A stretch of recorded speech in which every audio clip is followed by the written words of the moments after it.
آؤ آؤ اللہ کی خشیت کسے کہتے ہیں, اللہ کا خوف کسے کہتے ہیں, اب تھوڑی سی گفتگو اس پر کر لیتے ہیں. میرے آقا صلی اللہ علیہ وسلم کے دیوانوں, اگر کسی کے دل میں اللہ کا ڈر اور خشیت پیدا ہو جائے تو اللہ اس کے دل کو منور کرتا ہے, اللہ اس کے چہرے کو منور کرتا ہے. اللہ کے حبیب غیب دا نبی صلی اللہ علیہ وآلہ وسلم ارشاد فرماتے ہیں, جب کوئی بندہ اللہ کے خوف سے لرزتا ہے, اللہ کے خوف سے کانپتا ہے, تو اس کے جسم سے گناہ ایسے جھڑنے لگتے ہیں جیسے پتجھڑ کے موسم میں درخت سے پتے جھڑا کرتے ہیں. اس کی آنکھ سے اگر مکھی کے سر کے برابر ایک آنسو نکل آئے تو اللہ اس کے چہرے پر جہنم کی آگ کو حرام کر دیتا ہے. آپ دیکھیں جتنے بھی اہل اللہ ہیں, اللہ والے ہیں, سب اللہ سے ڈرنے والے ہیں. قرآن نے جب کہہ دیا الذین آمنوا وکانوا یتقون, وہ اللہ سے ڈرنے والے ہیں, تو آؤ دیکھو دیکھو کس طریقے سے ڈرنے والے ڈرتے تھے. اللہ اکبر. سیدنا ابراہیم علیہ الصلوۃ والتسلیم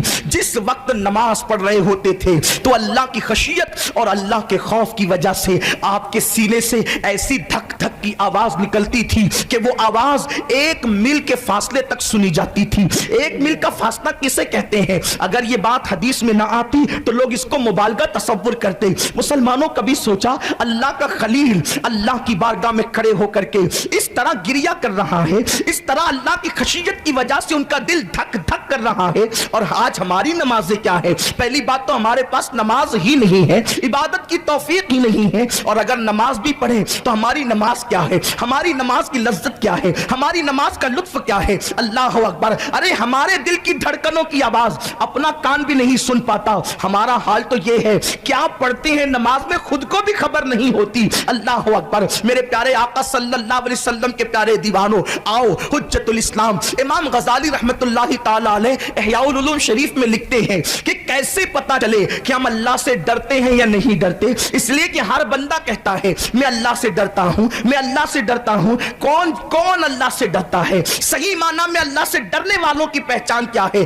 تو امام غزالی رحمت اللہ تعالی علیہ اللہ سے ڈرنے والوں کی صفت بیان کرتے ہیں. جو اللہ سے ڈرتا ہے اس ڈرنے والے کا اظہار اس کی زبان سے ہوتا ہے, پہلی بار اس کی زبان سے ہوتا ہے, یعنی اس کی زبان پر کسی کی غیبت جاری نہیں ہوتی. اللہ اکبر. وہ چغلی نہیں کرتا, وہ کسی کو گالی نہیں دیتا, وہ کسی کی برائی نہیں بیان کرتا, بلکہ اللہ اکبر ایک مقام پر یہاں تک فرمایا گیا کہ اگر اللہ کے سے ڈرنے والے کی کوئی تعریف کرے تو بھی اس کو وہ ولی سمجھتا ہے, اور کوئی اس کی توہین کرے تو بھی اس کو ولی سمجھتا ہے. حیرت ہے اللہ والوں کا معیار کتنا بلند ہے. آپ نے سنا ہوگا نا, لوگ اپنے آپ پر کسی کو قیاس کرتے ہیں, یعنی جو جیسا ہوتا ہے وہ ہر ایک کو ویسا ہی سمجھتا ہے. بڑی مشہور سی ایک بات ہے, رات کے آخری پہر میں ایک چور چوری کرنے کے لیے نکلا اور ایک تہجد گزار تہجد پڑھنے کے لیے نکلا. تو چور نے تہجد گزار کو دیکھا تو سمجھا میری طرح یہ چور ہے, کسی کے گھر چوری کرنے جا رہا ہے, اور تہجد گزار نے جب چور کو دیکھا تو یہ سمجھا میری طرح یہ بھی تہجد گزار ہے, یہ تہجد پڑھنے جا رہا ہے. آج جو دنیا ہمیں بری نظر آتی ہے, آج جو ہمارے دلوں میں نفرتوں کے بیج ہیں, اس کی وجہ یہ ہے دنیا اس لیے بری نظر آ رہی ہے کہ دلوں کے اندر نفرتوں کے بیج ہیں. ہم خود برے ہو گئے, ہم خود گندے ہو گئے, ہمارے دل گندے اور پلیت ہو گئے, اس لیے ہمیں سب برے نظر آتے ہیں. جس دن اپنا دل صاف ہو جائے گا اللہ کی مخلوق میں ہر بندہ ہمیں اللہ والا نظر آئے گا, ہر ایمان والا اللہ والا نظر آئے گا. بزرگ فرماتے ہیں کہ جو اس کی تائید کرے, پیار کرے, القابات دے, اس کو وہ ولی سمجھتا ہے. کیوں ولی سمجھتا ہے؟ اس حسن ظن کے ساتھ کہ یار میری تعریف کر رہا ہے, مطلب کشف سے اس نے میری خوبیاں دیکھ لی ہے. کشف تو ولی کے پاس ہی ہوتا ہے, کشف سے میری خوبیاں دیکھ لی ہے اس لیے میری تعریف کر رہا ہے. اور اگر توہین کر رہا ہے, تذلیل کر رہا ہے, تو کہا کشف سے میری برائی دیکھ لی ہے اس لیے میری توہین کر رہا ہے تو یہ صاحب کشف. یہ اللہ والوں کی علامت ہے, یہ اللہ والوں کی طبیعت ہے کہ وہ مخالفین پر بھی سب و شتم نہیں کرتے, ان کی برائیاں نہیں کرتے.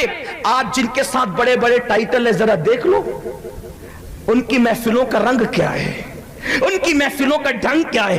داتا صاحب فرماتے کبیرہ گناہ کا کوئی ارادہ کرے, صرف کبیرہ گناہ کا کوئی ارادہ کرے, ولیوں کی فہرست سے اس کا نام کاٹ دیا جاتا ہے. صرف ارادہ کرنے پر. جن کی محفلیں غیبت سے بھرپور ہوتی ہے. شرابیوں کی محفل میں بھی تو کچھ تقدس ہوتا ہے اس اعتبار سے کہ وہ گناہ کر کے شرمندہ ہوتے ہیں کہ ہم غلط کر رہے ہیں. لیکن اہل غیبت تو غیبت کر کے بھی اپنے آپ کو اللہ والا سمجھ رہے ہوتے ہیں کہ ہم کسی کی برائی نہیں بیان کر رہے ہیں. تو شرابیوں کی محفل تمہاری محفل پہ سبقت لے گئی کہ وہ تو گناہ کر کے نادم ہے اور تم تو گناہ کو گناہ بھی نہیں سمجھتے. اس اعتبار سے ان کی محفل تم سے بہتر ہو گئی. کہاں ہے لوگ؟ ولایت کوئی متھرا کا لڈو ہے جو ہر کسی کو مل جائے؟ ولایت کوئی ریوڑی کا نام ہے کہ ہر کسی کو مل جائے؟ یا پھر تمہارے شیوخ کی خلافت ہے جو ہر کسی کو مل جائے؟ ولایت کو لوگوں نے بہت، اور اب تو ولایت لوگوں نے اپنے ہاتھوں سے بانٹنا شروع کیا. چمچے کہتے ہیں ہمارے پیر صاحب اللہ کے ولی ہیں، مرید کہتے ہیں ہمارے. اور تجھے کیا پتا ولایت کسے کہتے ہیں؟ وہ غوث الاعظم دستگیر کا سینئر بزرگ جس کو شیخ عبد القادر جیلانی نے فرمایا ہندوستان میں ایک اللہ کا شیر رہتا ہے، اسے دنیا داتا علی حجوری کے نام سے جانتا ہے. جسے اللہ کا شیر غوث الاعظم دستگیر فرمائے وہ داتا صاحب کی ذات ہے. داتا صاحب فرماتے ہیں کبیرہ گناہ کا ارادہ صرف کر لے تو ولیوں کی فہرست سے نام نکال دیا جاتا ہے. اب جو غیبتیں کریں، چگلیاں کریں، عورتوں سے پیر دبوائیں، عورتوں سے ہاتھ ملائیں، وہ بھی ولی ہوں گے، وہ بھی ولایت کی منزلوں پہ. اتنی سستی ولایت نہیں. ناظرین اکرام، اسی طرح کے اور واقعات اور بیانات سننے کے لیے چینل کو سبسکرائب کریں، بیل آئیکن کو دبائیں تاکہ اگلے آنے والے ویڈیو کا نوٹیفیکیشن ترنت آپ کے پاس پہنچ جائے.